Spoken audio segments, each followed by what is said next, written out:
Vendor Finance with Carly Crutchfield, brought to you by CCORP and presented by Carly Crutchfield.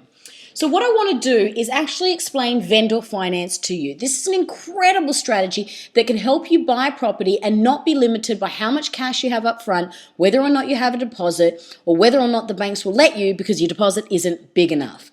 Vendor finance has been used for a long time in Australia, hundreds of years in fact, and it's still used today if you know how to do it. So let me explain how it works. Say you've got a development site or a property that you want to buy. It might cost you $1 million to do that.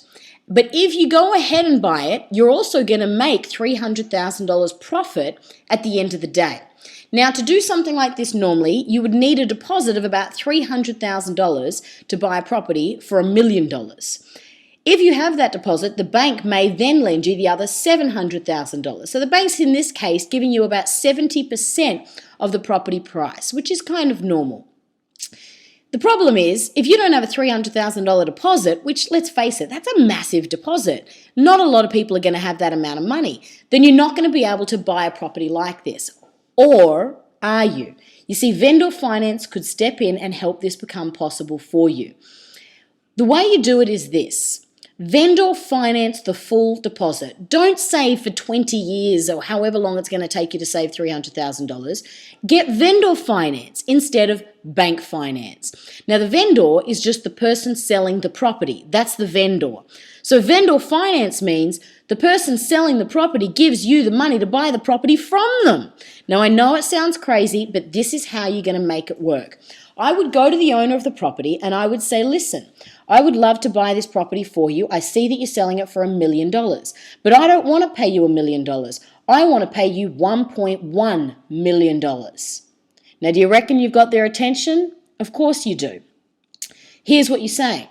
You see, I'm going to develop the property and make $300,000 profit, but I'm not really going to make $300,000 profit. I'm only going to make $200,000 profit because I'm going to give you $100,000 of my profit. But here's the scenario. You see, I've got bank finance of $700,000. I can go ahead. I can give that to you today. But of course, I owe you more than that. I need to get the rest, the deposit to you. Well, what I'd like to propose is this. I'll give you the $700,000 finance today. We settle on the property and you let me develop it. In 12 months' time, I'll pay you the rest because in 12 months' time, the development will be finished. I'll sell the properties or I'll refinance and I'll pay you back the extra $300,000 plus the additional $100,000 because I'm paying you $1.1 million in total. Now, is everybody going to say yes to this? No, of course not. But do you reckon there's some people out there that would want to receive an extra $100,000 for their property? You betcha. In fact, this is done a lot by myself and our clients.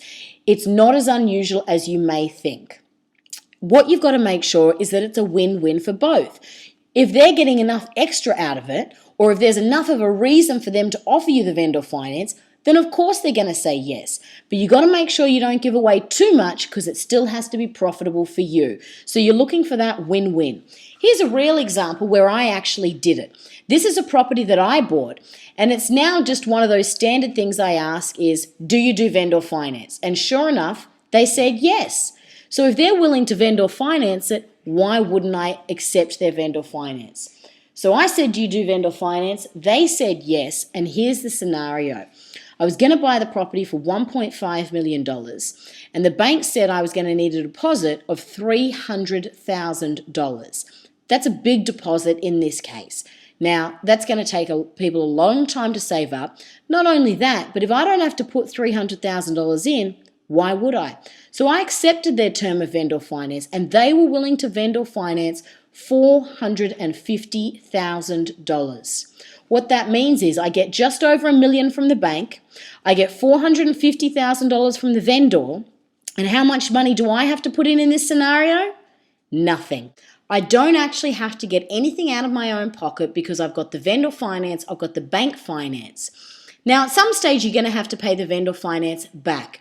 But in this case, why not take that 12 months of vendor finance? What am I saving? I'm saving myself the interest on that amount of money. So just in that year alone, I saved tens of thousands of dollars in interest. Plus, if you don't have the deposit, it gives you the chance to get into a property that you may not normally be able to get into.